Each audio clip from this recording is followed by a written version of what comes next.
All right, go ahead.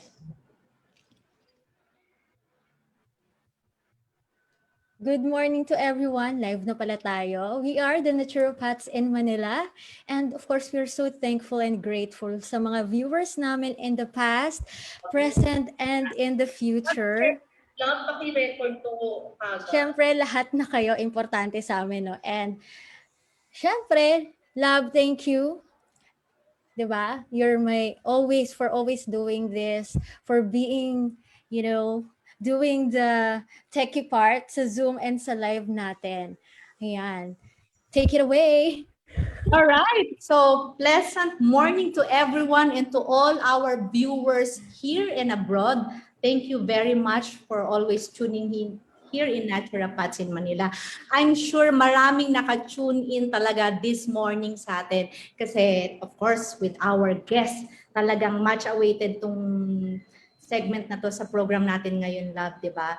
Dahil meron tayong makakausap ngayon na it will bring or shed light. Actually, that's why the title of this segment right now is the freedom we need now. Kasi as we all know, di ba? And this is always we said in our program, we only give what is best to all our viewers. The facts, the information that they need to know or what's happening, especially on our situation now. Yes. So without further ado, okay, let me introduce our very, very special guest. Of course, we just want to say first thank you to him, di ba, for saying big yes. Oo nga. All of us. Walang kahirap-hirap. Wala.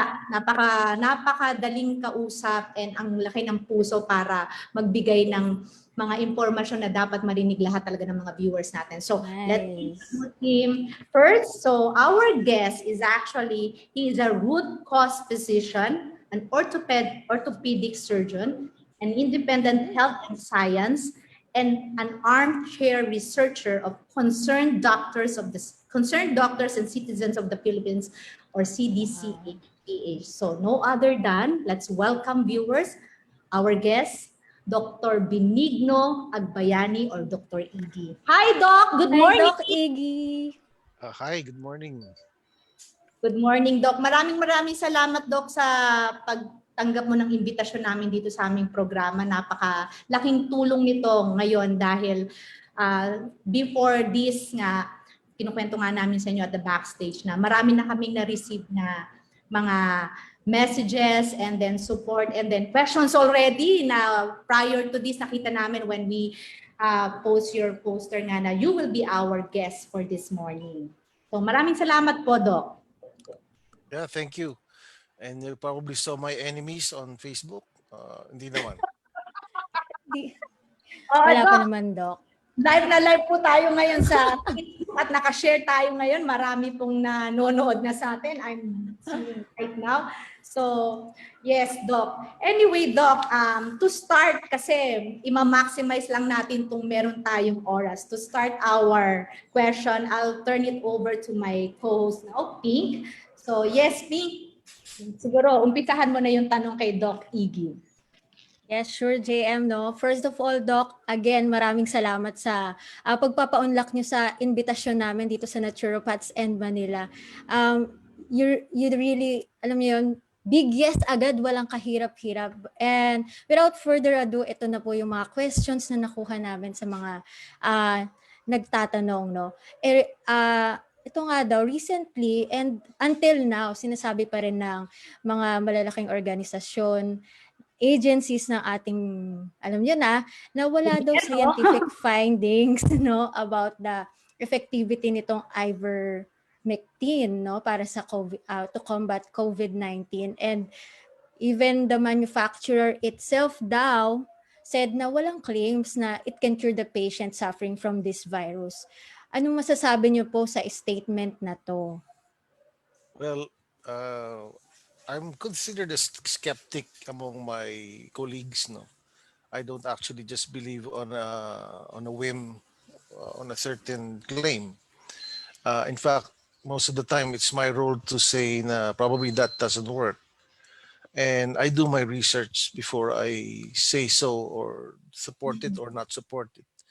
So the reason I do research is because I don't even consider myself an expert on infectious diseases. So I have a tendency to read through everything, listen to everyone, and even check it out with opposing views. Okay. So that's how I approach my research. So I found out that there are over 80 scientific studies, and practically all of them showing evidence that the ivermectin can be used to prevent and treat COVID-19.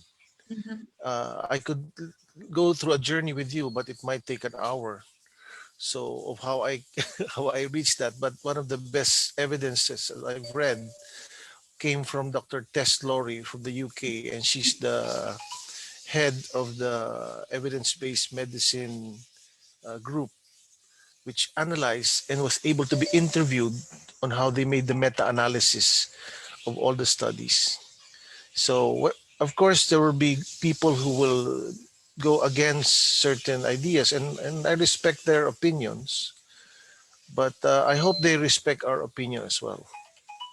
Okay. Doc, okay yung ano mo ha, yung pagkaka-explain mo nga nito, gustong-gusto namin yung totoo yan, no? Yung parang you really watch, research both ways, 'di ba? Yung sinabi mo nga pati yung sa opposing nga about in ivermectin para nakikita mo talaga kung ano ba yung talagang facts and the science talaga of ivermectin. But Doc, there's a question here na have you done or your group any local study or research that can justify the efficacy of the ivermectin to a Filipino patients? Meron na ba tayong ginawang ganyang procedure now? Kasi that is also the question of the others na parang tinatanong nga yung credibility talaga. Kasi alam mo naman ng mga tao, laging meron silang ganito, yung to see is to believe, di ba? Parang pero particularly in a form of science, gumawa na ba tayo ng parang any local research or clinical studies for this?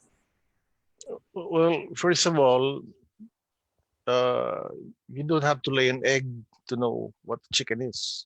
Yes. So that's the first thing. So my point being, there are researchers who do that, and I don't do formal researches, but I do what we call armchair researching. Okay. So it's out there; anyone can get it. Mhm. Should we still do research? That's the next question. Um, in fact, even the Department of Science and Technology has made a statement that we don't need to do research Mhm. on ivermectin versus COVID-19 because there are more than enough studies already which shows efficacy.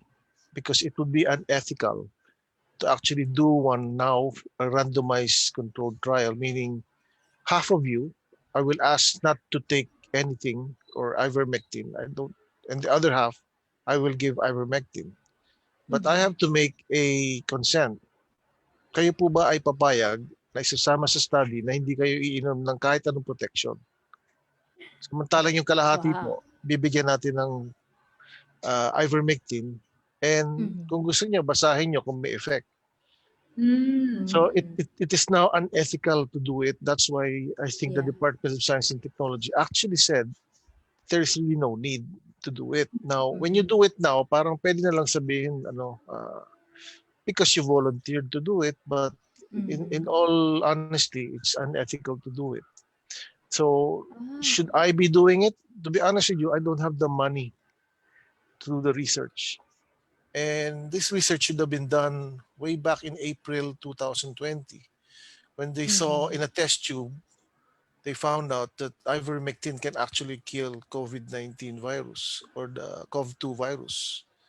And then around September, they actually saw in a test tube again that the ivermectin can block the receptor sites on which the COV2 virus attaches to. So just on those two test tube evidences, I mean, isn't that enough common sense already that this will work? Yes. And Yes, Doc. then, as I Mhm. Okay, go mentioned, ahead. Sorry. 80 studies. And then there are 80 studies Mhm. that already show Okay. 80+% efficacy. Mhm. Okay. Doc, yung studies na yan, in fact, last Sunday meron kaming napanood and one of our group mates watched this actually televised. Na yun nga po ang sinasabi ng other parties na yes, there is a studies already, but all of these are in vitro yung studies na yan. So parang dito galing yan ha, yung komentaryo na yan, Doc, na sinabing in vitro daw po yung studies na yan. That's why they cannot heavily rely on that. And yung tinatawag nga daw mga ginawang studies na yan is parang hindi nila ma-support talaga to affirm our citizen here in the Philippines na ivermectin can be prophylactic or even to treat in an early stage of COVID because it's really for parasitic daw. It's not for virus or antiviral. So what is your comment for that? Well, due diligence. You don't stop at reading in vitro. I mean, after reading in vitro studies, did they stop? Because there, like I said, there are over 80 scientific studies already out there. Did they actually try to read even half of that? And there are now 20, maybe 27 as of today, kasi yesterday 26 na eh. Randomized controlled trials. Randomized means very good studies already. So, para bang ano yun eh, para bang I read something and I read a little on the others and then say, probably there's no other studies, not admitting that they actually haven't tried reading the rest. Parang to me, parang that's a half truth. Yeah. And it's half truths are lies to me, especially when it comes to science. Correct. Yes. And you can just check it out yourself. It's so easy to check. They all collect all the data on Ivermeta.org, I think. You can check it Ivermectin. out. I mean, I didn't invent them, and there have been 5 meta-analysis already. As if meron po tayong river blindness. Have you heard of river blindness? Yes, that happened in Africa, Doc, di ba? Yung, kumbaga, kaya nga nakilala din ng ivermectin, I believe. I really hope these people who make those comments take ivermectin so their blindness to the other studies can be cured. I like Para ma-cure sila. Gusto ko Joke pala yun. Doc, meron tayong question now from the viewers. What do you mean po when you say meta-analysis? Lagi po namin itong naririnig ngayon. Pero ano po ba talagang ibig sabihin na to na ito po daw kasi yung magsasabi na talagang okay ang ivermectin. Ano po ba talagang ibig sabihin ng meta-analysis coming from ano lang po, hindi po ako doctor, ordinary individual. So, viewer po ang nagtanong ngayon, Doc. Pwede po ba natin, Doc, paki-answer to na in a more layman's term, ano po ba ang meta-analysis? Apo. Ang meta-analysis, para siya yung pinakamataas na form of systematic review of all studies pertaining to a particular treatment from say, ivermectin. So how do they do it? They actually look at all the studies, try to break them down, remove the biases, create a tawag ng sensitivity. How sensitive will I set it? So based on those parameters, they will come out with a recommendation. So basically, it's like a multiple study analysis. Hindi lang po siya one randomized controlled trials. But you know, one randomized controlled trials is actually very strong. For example, in vaccines, let's say yung AstraZeneca, they only have one randomized controlled trial. So you can't even do a meta-analysis, but we accept it for emergency use authorization. And as I've told you, probably there are now 26 or 27 randomized controlled trials of ivermectin. So it's gone past the about siguro I would say it's gone past more investigations since January this year. It's already near end of April. And another 30% added since January. So parang ano na eh. Nag-aantay, ano yung inaantay nyo? Parang ano nga, bulag ba tayo? Nag-aantay tayo ng wala every day we have an emergency. And we had a surge. Grabe po ang surge. Opo yan, Doc. Totoo. Parang tanong ko din po yan, Doc. Actually, yan ang personal kong question ngayon na sinabi mo Hmm. yan. Sa totoo lang kasi, ang ano ko nga, we are in a very critical situation. Huwag na tayong lumabas ng ibang bansa pa sa mga ginagawa nga ng mga trials, di ba? Ito na lang sitwasyon.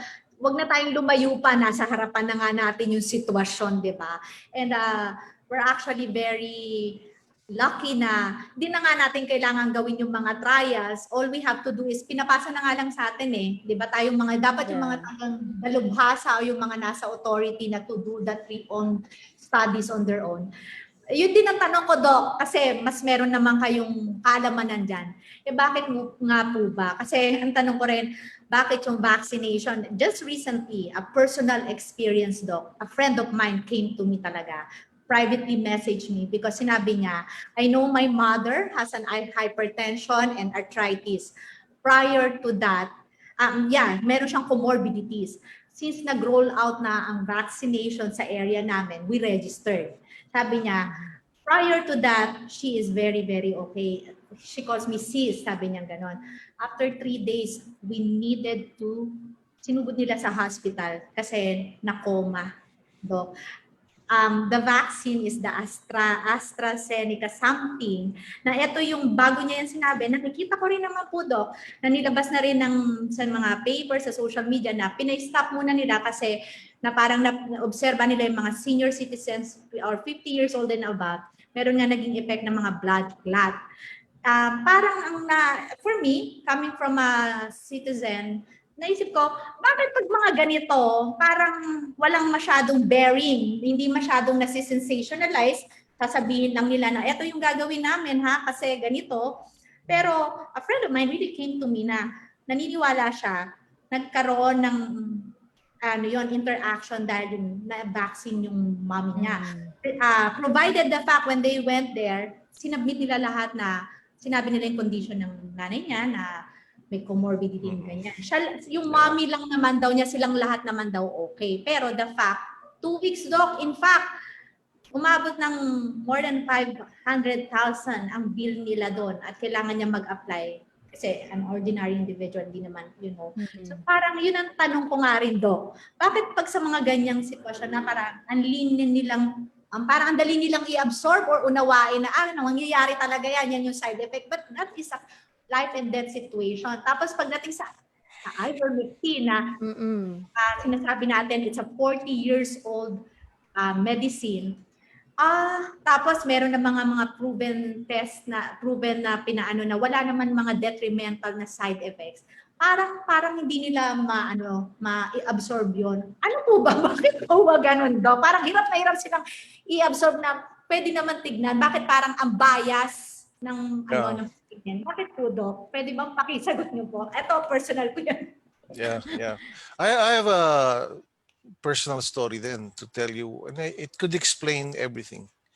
March 11, I posted on my Facebook that I have been observing that those who had vaccinations, yung mga secret vaccinations, as you know, some people already had vaccinations as early as December and January in the Philippines.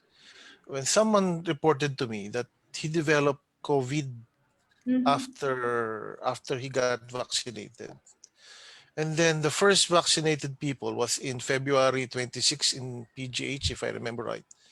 So I heard that there were people who got COVID after they got vaccinated. So I posted it on my Facebook. I'm calling this out. I have noticed that if you get vaccinated, it seems to trigger COVID positives. I'm not sure whether they really are sick, but definitely they are getting tested COVID positive. And some were admitted. Sabi ko, shouldn't we be careful? This is March 11. I posted it on Facebook. Yeah. I saw that, Then Doc. my classmates ridiculed me. These are doctors. Ridiculed. Yeah. Ridicule Okay. talaga. Talagang pinapahiya nila ako. Sabi nila sa akin, you're a doctor. Why are you posting unfounded statements like that? No, I said, these are not unfounded statements. I'm saying this is my theory. And then a couple of weeks later, my Facebook page got blocked. So I could really sense that people are covering it up, whatever it is Mhm. about vaccines. And Yes. it's so hard to get the data now on yung virus. You can still get it, but there it is. Mhm. This is March 11. That's right. Yeah. Very recent. And Last yeah, month. Yes, we're sharing it now, Doc. that's more than a month ago, di ba? Yes, yes. And Mhm. then about a week ago in Hong Kong, they're now saying the same thing. It looks like people who get vaccinated from yung mga from the Nakarecover pa. from the vaccines are getting reports of mga peaks. Nagkakaroon po tayo ng surge in areas where they get the vaccine. Mhm. So, parang to me, uh, people are protecting vaccinations. Unfortunately, ivermectin, they look at ivermectin as a competition because it is Oh. a prophylaxis.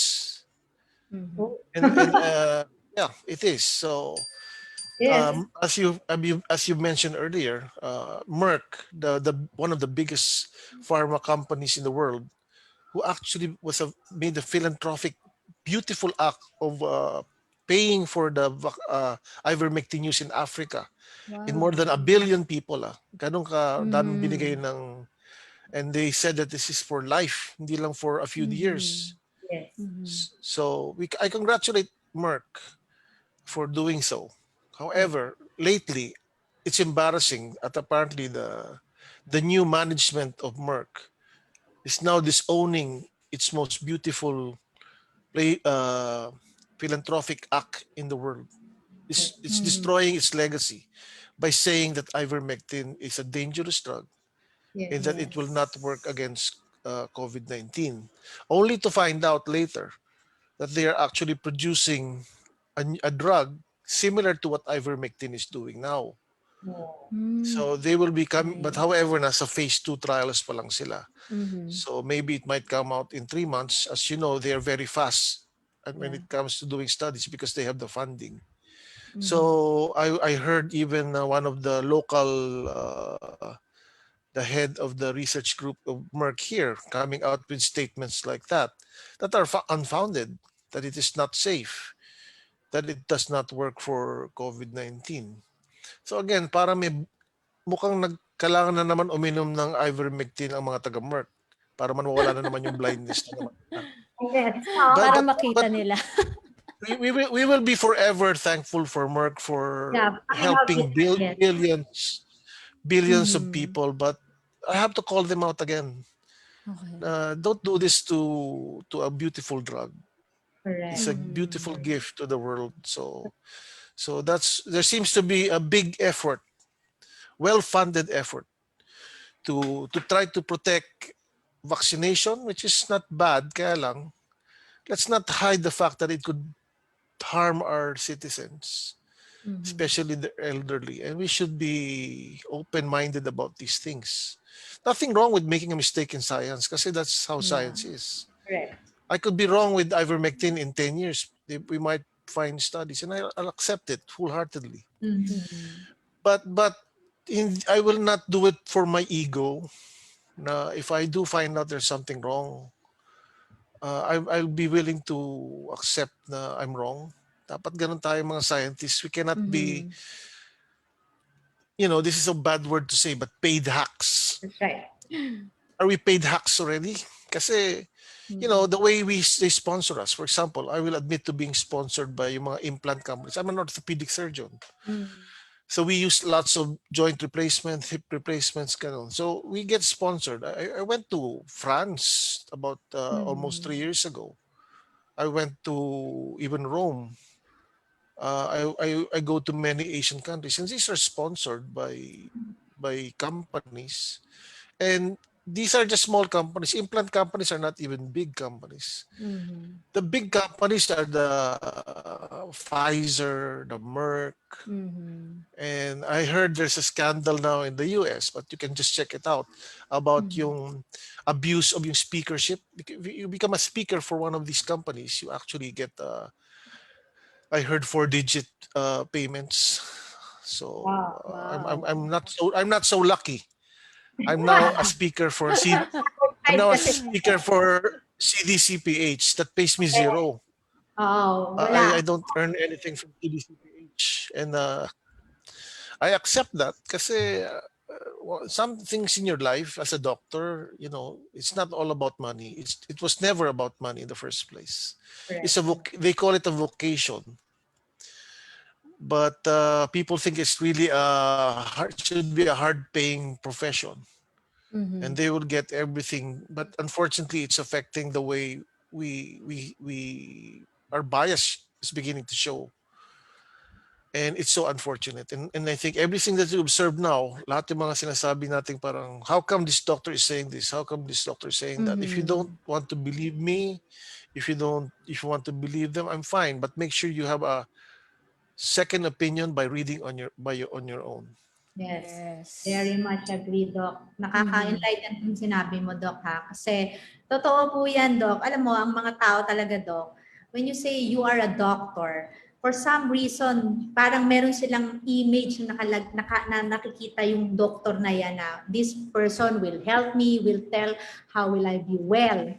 So, pero totoo, 'di ba? Totoo 'yan, Doc, kasi as a naturopaths, talagang we know the history, Doc, na talaga yung mga doctors in the past or they called healers, they were persecuted talaga, Doc, pag nilalabas nila o ginagawa nila yung what it has to be done to Mhm. really help their patients. 'Di ba? So, para nga pong ito nga pong nangyayari ngayon, we share this to one of our mentors in naturopathy na parang we are reliving the history na nakikita namin ngayon yung mga doctors na nagsusulong ng parang ikakaayos ng sitwasyon natin or meron silang inilalabas ngayon or hindi naman to yung itong drugs na Ivermectin naman kasi, Doc, hindi naman to yung parang kinuha lang sa buwan na lumabas lang, miracle. It's been here for 4 decades already. Hindi naman siya, wala siyang parang taboo study.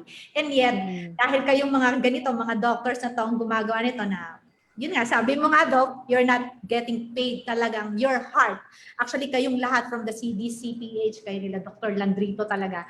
When we are seeing you, watching you, Doc, kitang-kita talaga namin. Ramdam namin yung talagang your heart and care for the Filipino people. Bakit yung ginawa tong organization na to and really moving. Kasi kitang-kita nyo talaga yung suffering eh. So Mhm. grateful na merong mga tulad ninyo na nasa medical field, Doc. Kasi naturopaths talaga nagkaroon ng separation ng allopathic medicine and naturopathic medicine before.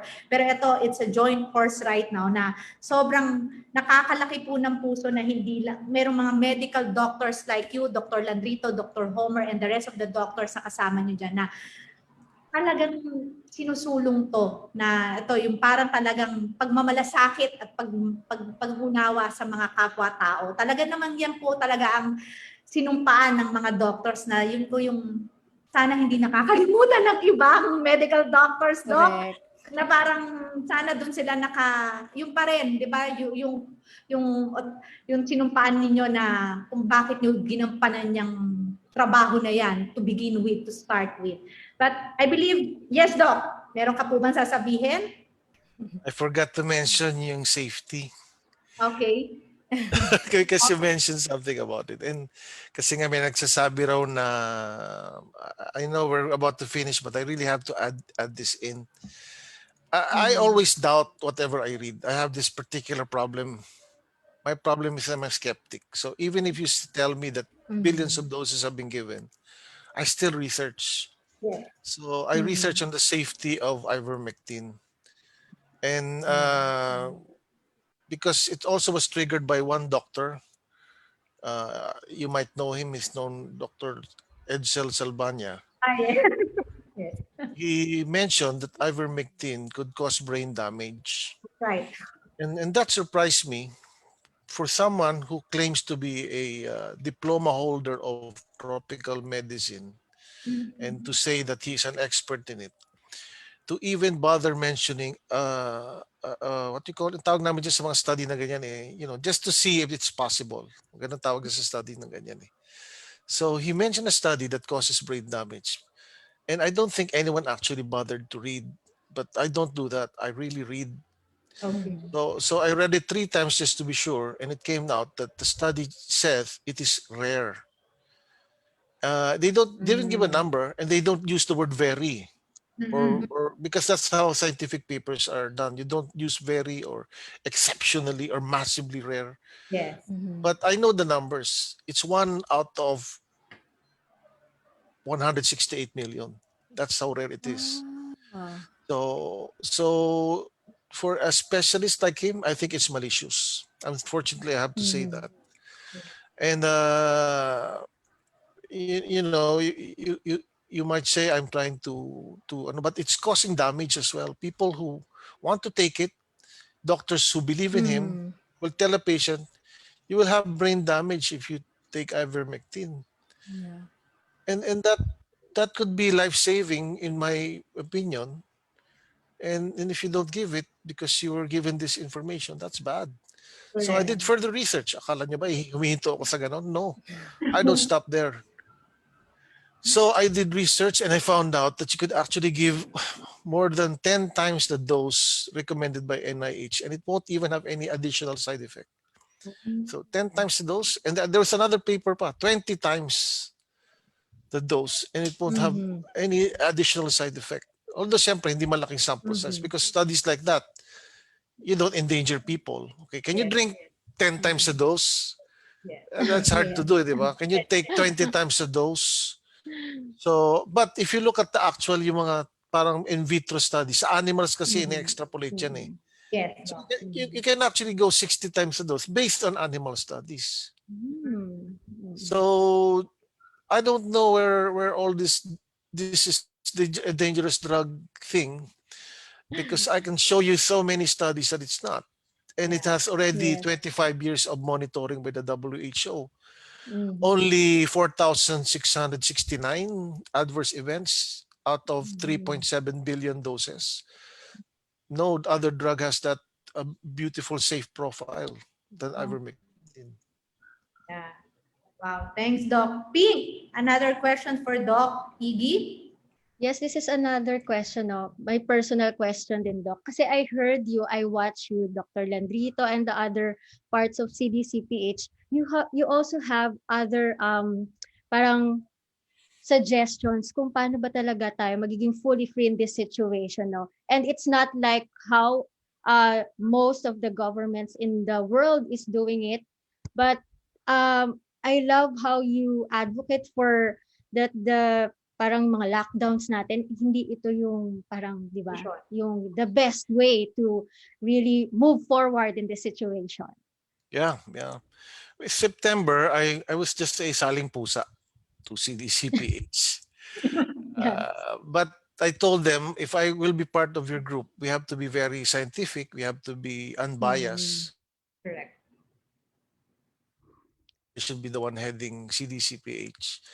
So I told them we should look at everything, not just drugs, not just for medication. Mm-hmm. Wow. So one of them is even testing. We actually don't believe RT-PCR is gold standard.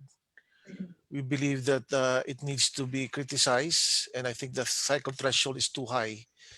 And we should do more tests to verify how accurate RT-PCR really is. The next one is yung being contagious ba lahat ng asymptomatic? How contagious are asymptomatics really?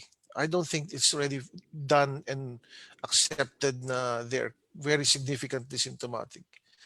In a rule, if you the more symptomatic you are, the more contagious you are. And I don't Oh, think COVID-19 is a exception. Kanya ng okay. mga respiratory diseases. It goes through the air. So Yes. if you're not coughing, you're just breathing, Mhm. and you're not feeling sick, chances of you being contagious is low. Sabi na rin pre-symptomatic. But I've reviewed Oh, the data. There's a data from China where they did 9 million people, and they found out of one of 300 people who were test positive, asymptomatic. When they yes. did a culture of all the 300, they're not all negative. In other words, 300 false positives who were tested positive with RT-PCR.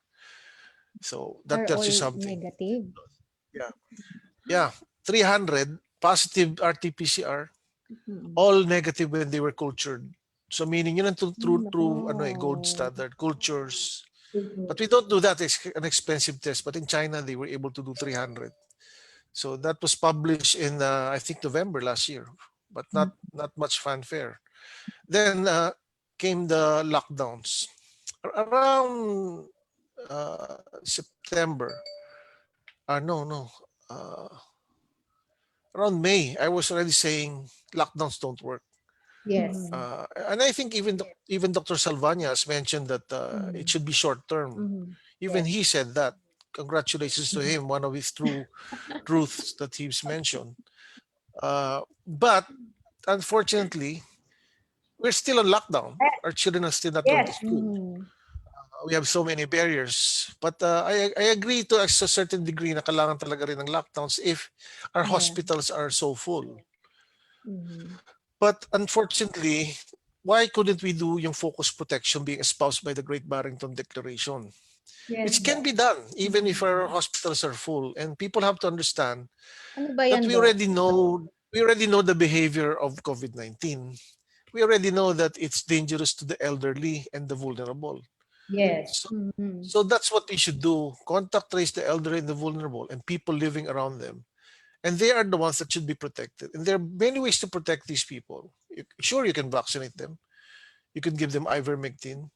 You Mm-hmm. can make sure Mhm. that people are aware that they will be the ones that will die if they get infected.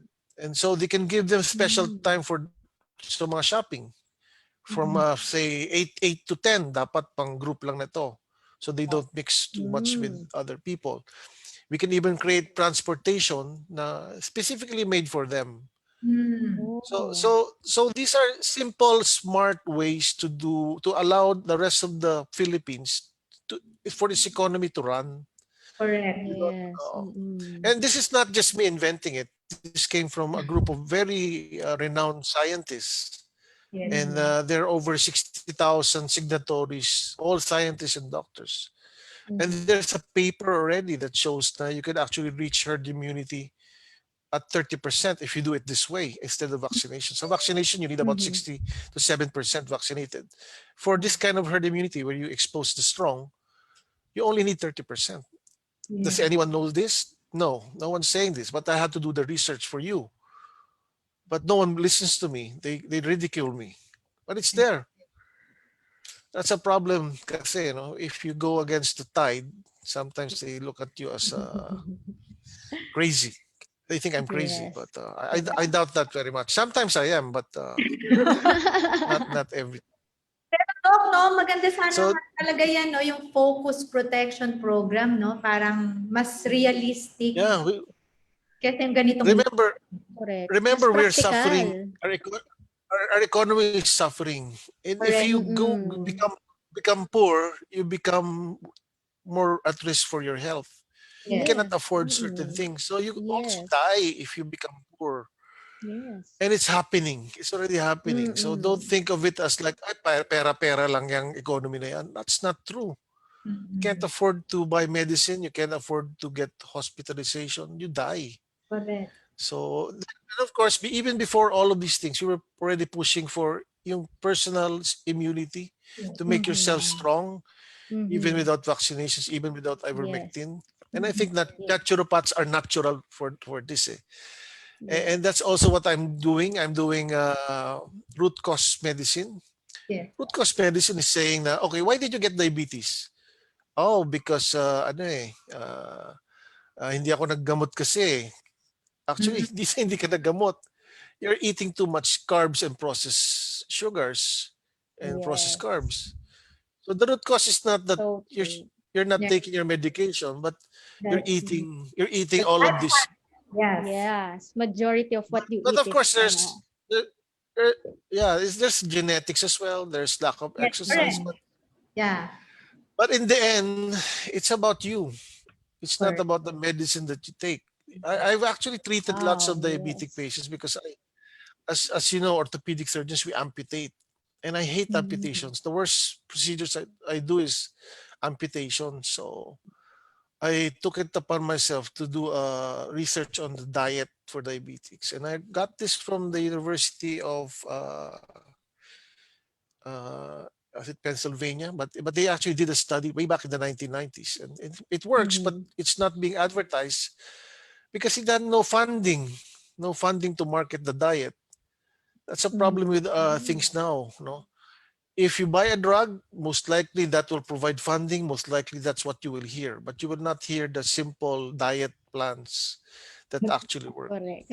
Right, Doc. So much agree. Doc, tawag dito, yung sinasabi mo nga kasi ito ngayon, merong, basahin ko lang, Doc, ha. Thank you po sa lahat ng explanation. Mas naiintindihan namin na ganyan pala yung nangyayari at sa paano, ano ang sitwasyon ng Ivermectin.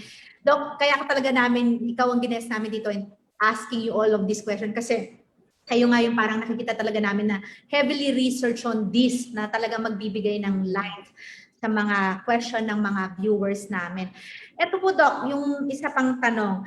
What is COVID-19 and what and how it's really differ now with the variants that we have based from your research, Doc? And how are we going to really address this, lalo na itong kababayan natin ngayon coming from sa US, may nag-message na here in the US, we're using Ivermectin. Actually, we're really living our normal activities now. So yan, may mga ganyan silang. Sarap. So Doc, ano po ba talaga eto COVID-19 meron tayo noon. Pero ano ang kaibahan nito at ano yung relation ng mga variants ngayon? Bakit meron na tayong mga tinatawag din na variants? Ang dami-daming variants. May African, ano po ba to at ano yung pinakamatindi na para lang magkaroon ng awareness ng mga viewers natin ngayon na nanonood? Kasi kayo talaga yung nagre-research, yung science nito. Paliwanag naman po ninyo in a layman's term sa amin lahat, Doc. Apo. Variants are, of course, mutations. Mm-hmm. But, ang mutation, di naman virus biglang naging baboy. Yes. Sobrang mutation na yun, di ba? So, that's why they call it variant. So, parang tao, black hair, biglang nagiging blonde. Almost like that. But it's still a COVID virus. No? And it happens spontaneously. In fact, we could have a Brazilian type variation that didn't come from Brazil. There are just too many of them it can happen spontaneously. It just pops up everywhere. So hindi totoo yun na, alam niyo, meron na tayong Brazilian variant. Sino bang galing Brazil nagpunta sa Pilipinas? Oh. That's not necessarily true. And I think that's how often this virus will mutate. So we can have it anytime. Kaya nga lang, what's alarming is it seems to be causing these variations quite fast. No, that's to me is the alarming part. So therefore, what it means is it seems to be able to adapt. However, ganito mag-adapt ang organisms. Remember that the virus will need a living host. So in general, it does not want to kill its host. We'd prefer a living host, keep it alive, to allow it to spread. Kasi kung pumasok sa yung virus and you die, the virus dies. Okay. So the best strategy for it to be a very good virus is to keep spreading and not killing its host. Okay. And eventually, this virus will become something like that. Hindi nakakamatay. That is the natural tendency of most viruses. Otherwise, if we get killed like Ebola, parang nawala nga bigla Ebola eh. But it's still around, pero kasi nga it kills the host, the end of it. Same with SARS 1, ano? That's right. Para nawala daw.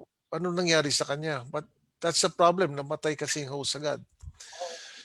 So I think this could be more contagious, but look at the percentage now of people getting critical or severe situation. We're almost like 1%. Yes. About 10 months ago, it was like 4% ang na-hospitalized. Just look at the data. 93% yung hindi na-hospitalized. Look at the data now. It's like 98% to 99% di na-hospitalized. So it looks to be more contagious. But certainly, some of them needs to go to the hospital for oxygen, etc. And there's a big possibility you could still die. And that is the weakness of our country.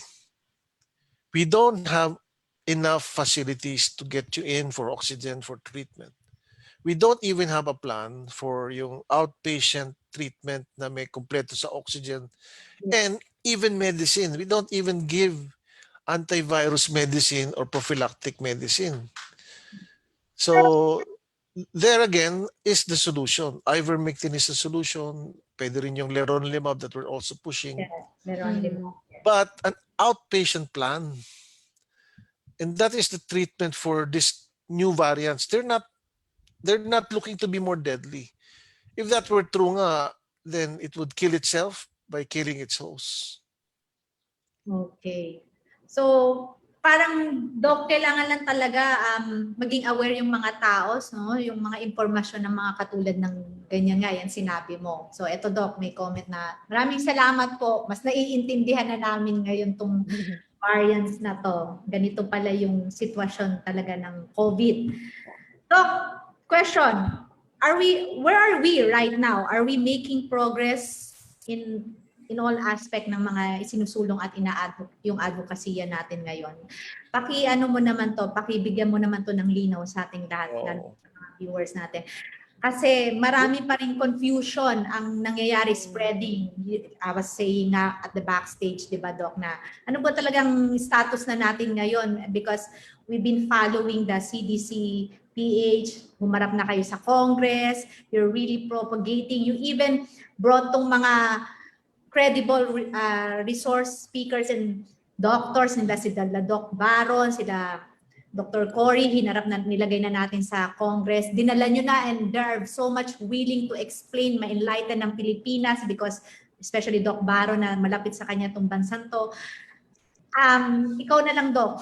Ano na ba ang status natin ngayon? Ano na ang progreso natin ngayon sa pagsulong ng mga ina-advokasya natin para naman itong mga nanonood sa atin magkaroon na rin ng linaw? Nasaan na po ba tayo ngayon? Is Ivermectin can be readily available for people who really in need? Paki-clarify yan. Tapos, Doc, yung compassion use and itong mga doctors na to, na sino yung pupuntahan nila ngayon? Kasi hindi nagbabago. In fact, nagsisurge pa rin tayo. So, please enlighten us, Doc. Parang pag-ibig Oo nga. Nasaan na ba tayo ngayon? Mga ganun tanong. Okay, ibig ba, Doc? Mga Iba talaga si Doc. Korean novela ba yan? O yung mga Tagalog movie? Opo, meron tayong Epekto ng Korean. soap opera Ano na kaya. ba tayo? Cool down na ba tayo? O friends lang? Parang gano'n. Oo nga. Ikaw ang makakasagot niyan, Doc. But it's odd na, I'm just an ordinary citizen that I will have to say something that you believe because we don't believe the Department of Health anymore. Let's be honest, di ba? That's why you have to ask me. If we still believe them, I wouldn't matter. Dr. Agbayani's opinion wouldn't matter if we really believe the DOH. But we've seen them time and again kasi not telling the truth or half truths or parang unhelpful, parang fear-mongering, so to speak, no? So where are we really now? We are still having so much difficulty. We feel that we're talking to deaf ears, and for some reason we can't reach the most relevant ear of all, and that is President Duterte. For some reason we can't get his ear yet. But I heard someone's whispering, but he has to hear it from the horse's mouth, so to speak. No? Ang dami yung Yes, and we need more Filipinos to help us because we're going against big tech. We're going against big media. Unfortunately, we don't have independent mainstream media anymore. They're helping. I'm not saying they're not helping, but I think they're helping because it's hot. It's a hot topic. Yes. But once it cools down, they forget about what we're talking about. They go back to what keeps their food on their table again. Yes. So that's a problem. So we have to keep the information drive going. We are having a Congress meeting, a hearing on Thursday morning. we're going to criticize the FDA and the DOH how it makes all these EUAs. I hope they listen. I hope it reaches someone's ear. Unfortunately, I have a problem even with my fellow doctors who still look at me with, you know, with they still look at me as someone who's not even an expert at all in anything. So even my best friend, I will not name him, but he's actually very popular as well, a doctor. And it's so hard to convince my fellow doctors because for a long time we've been listening to guidelines, we've been listening to the institutions, but I have this motto: I don't trust anyone, even myself. Sometimes, no. So I always do the research, and I hope that's what more doctors do, because if they really do their unbiased research, I don't think they have to listen to me anymore. Unfortunately, you citizens, non-doctors, are doing the research. And for me, it's hurting the medical field when a patient will tell the doctor, can't we use ivermectin? Ah, no, you know what? That's a dangerous drug. You can't take that. To his embarrassment, the patient will show him the data. Dr. Blank Blank, did you actually read the safety studies? Have you seen the 80 plus 80 scientific plus. studies? Yes. True. That's I mean, really happening, it's Doc. it's hurting the credibility of my fellow doctors. And I hope something happens with that kind of thing, because doctors believe that as long as we are, the majority of doctors still believe this, we will do well. I doubt that. Not with all the information that we can read. Not when a relative dies again because I can't find Yeah. a vacancy. Not when I still fear that my doctor doesn't want to give me this drug that I've read that works. There's some kind of dissonance there. Eh. You've read it, he says it doesn't, but another doctor says it does. Parang may dissonance talaga eh. Nakakalito, Doc, yun. Doc, ang ano nakakalungkot. Nakakalungkot. Actually, nakakalungkot. Hindi na nga nakakalito sa akin. Oo. I can really feel the... Nakakalungkot na. Nakakabigat ng pakiramdam to, Doc, kasi that's true, no? Bakit nga naman makikinig pa sa'yo kung we still believing yung sinabi mo nga sa Department of Health. This time kasi yung mga ordinaryong tao, they are taking charge also for their own health, na kaya they did their own research, sila na mismo nagbabasa. At totoo po yan, Doc, kasi I personally experienced that. My friend told me that nung sinabi nga daw niya na, eto nabasa ko, pinread niya daw po, Doc, pinresent niya sa doktor niya. Pwede bang resetahan mo na lang ako na hindi daw ano yan, effective, hindi yan for COVID, hindi yan pang prophylactic, wala ka namang dapat gawin, magstay ka na lang sa bahay, wala kang sakit, ganun daw po. Doktor niya, family doctor niya, Doc. Pinrint niya pa, tawag dito, print niya para basahin niya daw, pinasa niya ngayon doon daw, in-email niya sa doctor niya. Yun daw ang natanggap niya. So sabi niya, meron ka ba diyang Ivermectin? Bigyan mo na lang ako. Sabi ko, prescribe, hindi ako doctor, naturopathy practitioner ako. Sabi niya, kasi ayokong bigyan eh. Sabi niya gano'n. Na-experience ko talaga, Doc. So totoo po yan sinabi mo na nakakasad. Totoo, nakakapanghina ng, pag maririnig mo yan, nakakababa ng pakiramdam talaga. But Doc, I just want to say this. I got this also from the head of the Philippine Institute of Naturopathic Sciences. All our mentors there, our teachers, saying on behalf of the Philippine Institute of Naturopathic Sciences and the naturopaths in Manila, we are with you in this advocacy. We have been following you. We believe, Doc. Of course, we also study. We do our own research as a naturopathy practitioner and our naturopathic doctors. Naniniwala po kami sa isinusulong yung lahat sa CDCPH. And kami rin kasama ninyo, nagdadasal, ginagamit lahat namin ang platforms namin to be heard kung ano po ba talaga. Yes. Personally, yes, I'm using Ivermectin also, and even my talagang pinapagamit ko po yan. Doc, yes, Doc, go ahead.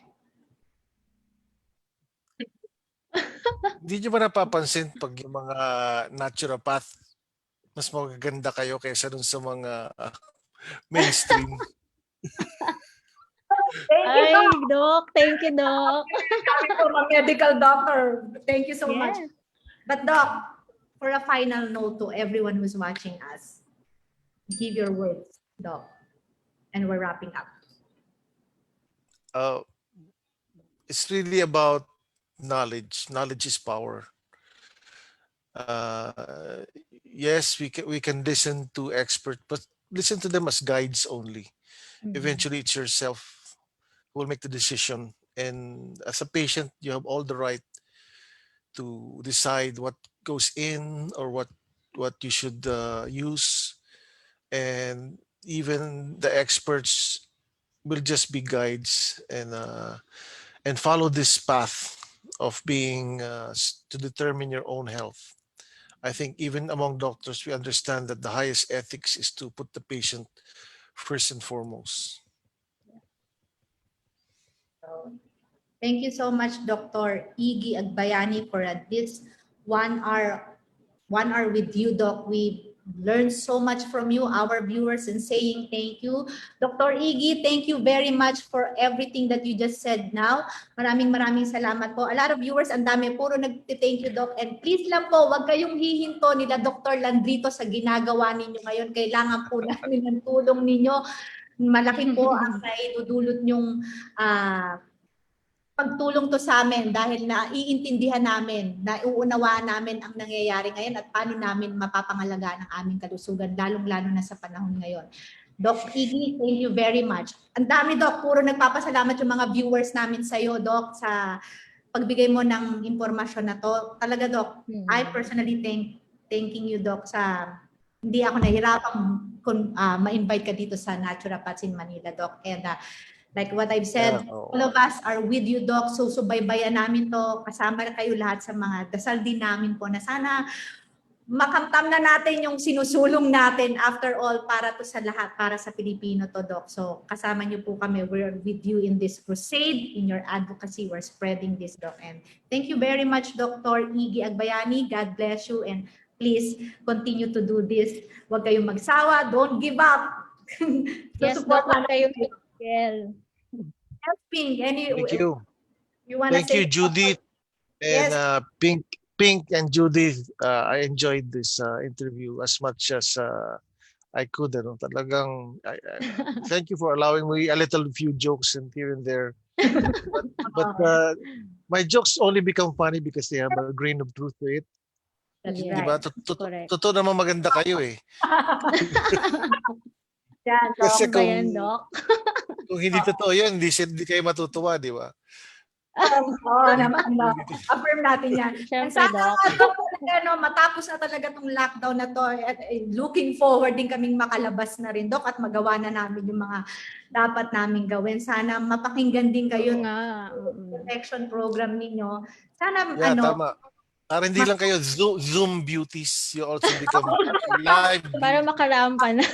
Magkita-kita tayo. Imbitahin nyo naman kami. We have contacts, Doc. Imbitahin nyo naman kami sa mga I hope, I'm not losing hope na the sooner the better na magkita-kita tayo sa isang setup na talagang hindi na tayo matatakot na magsalita, na nandito tayo sa isang lugar na pwede natin i-share yung mga knowledge. Maybe you can conduct seminar, Doc, or program na lalo, it's better na maging ganon, maging proactive tayo, no, to spread this focus protection program, bigyan natin ng kaalamanan yung mga tao. And I believe the CDCPH, and kasama nyo na rin kami, Doc, kung tuturuan nyo kami, spread natin yan. Labas tayo, Doc. Yes. At natin yung mga kapwa Pilipino natin. Yes, Doc. So, thank you so much, Doc Iggy Agbayani, and definitely susundan namin itong mga progress. Sana mayroon talagang progress tayong makantam dito sa ginagawa natin, Doc. So, thank you very much and have a blessed day to you, Doc, to your family. Thank you, Doc.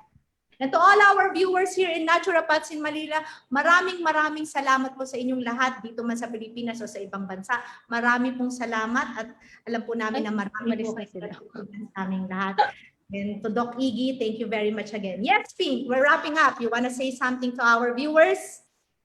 And yes, I personally use Ivermectin din, and my family, they're taking it. Nakarating na to sa mga kamag-anak ko sa probinsya, even sa ibang bansa. They also wanted to use it, pero nahihirapan nga sila kung saan kukuha nitong gamot na to, no? Nitong, for me, this is a wonder drug. And thank you so much again, Doc Iggy, for saying a big yes to us, to the naturopaths in Manila. And we're really one with you to your advocacy. We really believe na it's now time. The freedom, it's just there. We just have to grab it. We just need to, uh, push lang ng push, no? Wag tayong tumigil sa ating mga advocacy. And yeah, intelligent evaluation. Let's take charge and responsibility on to our own health. Hindi lang yung kung ano lang yung meron dyan, just because it's what most and the majority is telling you, or you're hearing it from so many people sa mainstream, yun na agad. No, we have to do our own research. Yes. So thank you, everyone. And for next week, same time, 10 o'clock in the morning at FB page of Judith Alma. Yes. Watch out for this. Our next guest will be Dr. Homer Lim, part of the CDCPH also. Marami din tayong matututunan sa kanya. So watch out for that next week. So for now, we're wrapping up and saying thank you, Yes. everyone. And see you again next week. Have a blessed day ahead to everyone. Thank you very much. Bye.